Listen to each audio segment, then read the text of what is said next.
Hi guys, so nandito tayo na somewhere, basta somewhere sa Vanta ba to? Tapos kasi meron kami dinaanan dito no. Tapos pero pupunta kami sa Helsinki guys kasi merong titignan yung asawa ko na no.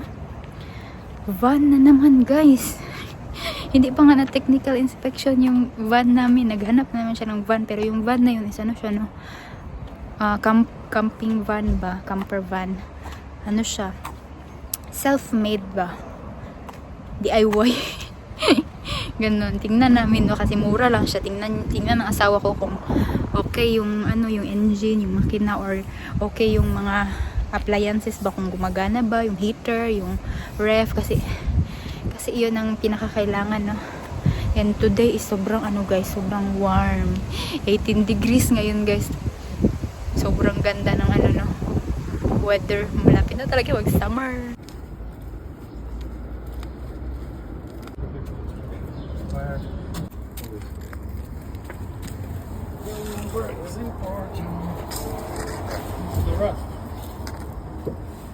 What if it's the wrong car and you were checking it out?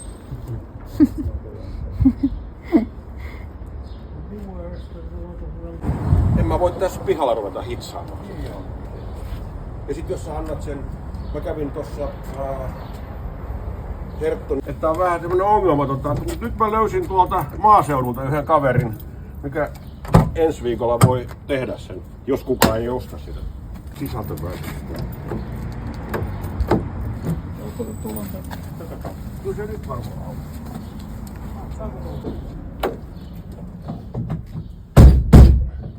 Otanko kengät pois? Ei.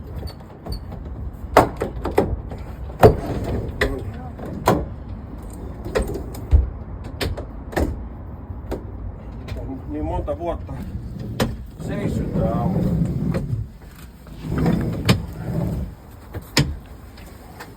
Kukaan ei ole käyttänyt sitä, niin kaikki on ihan... Onko kaasua? Pystytkö jääkaappia testaamaan? Ei oo kapaa. Se on ihan 3 toimii kaasulla ja 12.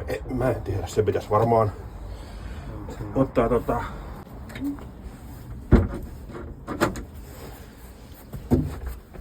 Tossahan on tuo... Sehän on rikki tuo ikku. Joo. Tilasin, että postissa tuli.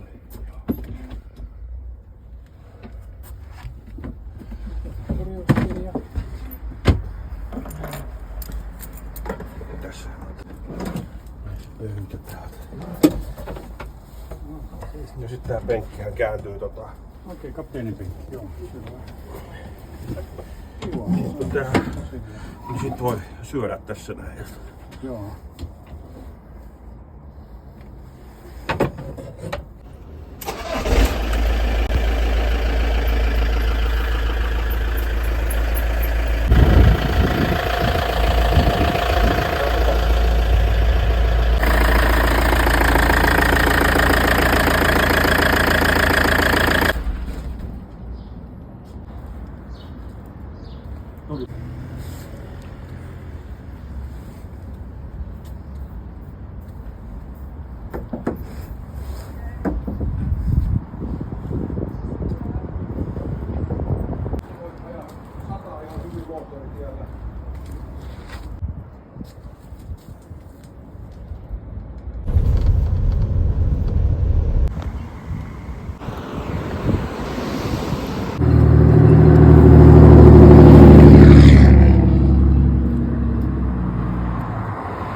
Siellä jäi 2 pakettia. Kuivana säilyy pitkään. So yan guys, no, konti lang ang nakuha namin.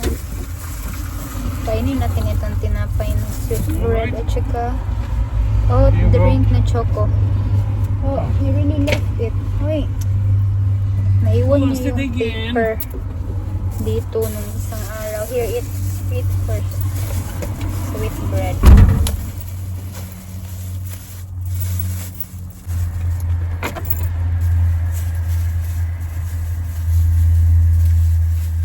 Let's try this choco.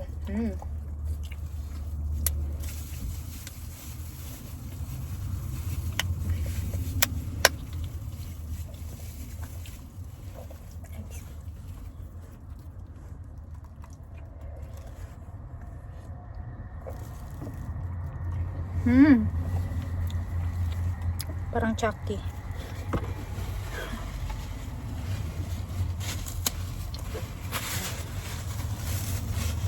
So guys, kakauwi lang namin, no? Karating lang namin dito. So, ito na yung mga nakuha namin. Ito. Salad. Na-open na siya, no? Kunti na lang yung natanggap natin kasi late na tayo, no? Ano oras kami dumating doon? Alas 4, mga 4:15 siguro or 4:10, ganun.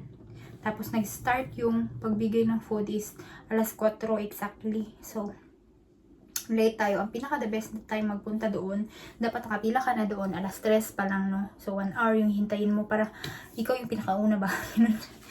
So, next is, konti lang talaga guys, no? Pero okay na rin.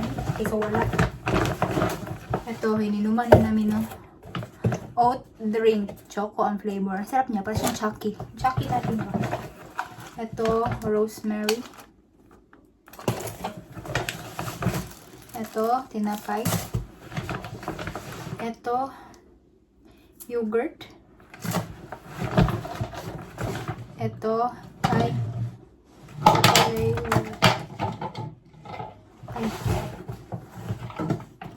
Ito is, ano namin to, no? Ibabalik sa Latvia kasi meron itong deposit guys na 10 cents.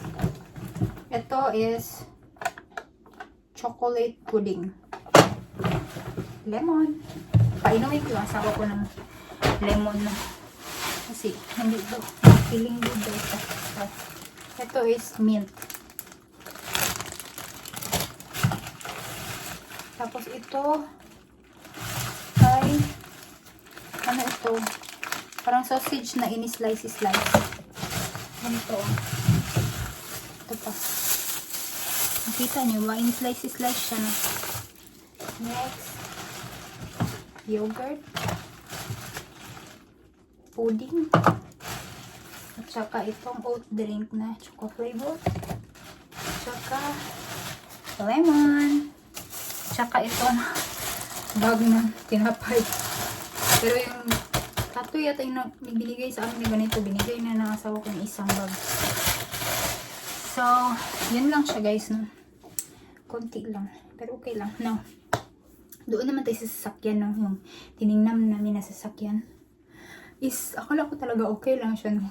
Kasi, ano lang ako, nag-wonder lang ako kasi bakit hindi nanghingi ng pera yung asawa ko agad ba? Kasi pag maghingi ng pera siya, ibig sabihin, bilhin niya na yung sasakyan. So, yun pala is, may problema yung sasakyan, no? Madami pala siyang problema, no?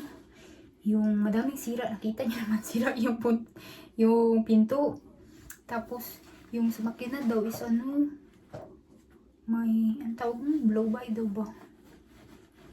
Tapos sa ilalim, sobrang ano na siya, sobrang kalawang na ba? Tapos may butas-butas na, so, yun, medyo mahirap siya ayusin, no?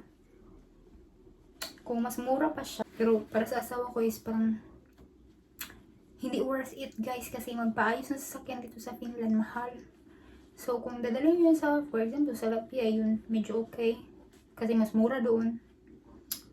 Kaya yun, kaya siguro binibenta, no? Kasi daw yung nakabili, yung lalaki na nakabili is, nabili niya daw yun sa sa gypsy. Baka na-scam siya, no? Na-scam siguro siya, kaya binenta niya ngayon.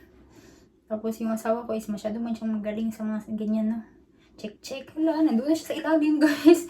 Hindi niya na yung ilalim, no. Gumapang na sa ilalim doon. Kinik niya lahat. Tapos yun. Madami daw sira, no. Ayaw niya daw kasi madaming sira. Baka magka-problema, no. Mura lang ang sasakyan dito, guys. Ang problema, ang magpaayos sobrang mahal. Alam niyo, pag dito is kailangan, talaga yung marunong ka talaga sa sasakyan ba, lalo na pabibili ka ng sasakyan. Kasi madaming mga problema ba.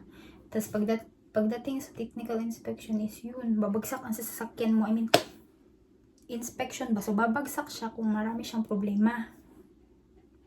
So, ang mangyayari is, para pumasang sasakyan mo, para madrive mo siya, ipapaayos mo yung sasakyan mo, and dollar ang dito, guys. Dollar. Euro ang bayad dito, guys. Ang mahal-mahal ang Tapos, karamihan pa naman sa mga mekaniko is talagang nang-i-scam, di ba? Huhut-hutan ka talaga hanggang maubos ang pera mo. Kaya yun. Hindi din basta-basta dito, no? Meron ka pang babayaran na tax, insurance, so yun. Pero meron pa siyang gustong tingnan yun, talagang pang-camping talaga na sasakyan. Pero malayo mo yun dito, 50 kilometers from here. Ewan ko kung sure siya nga gusto niya tingnan. So, yun na yun, guys. Thank you for watching, guys. Bye!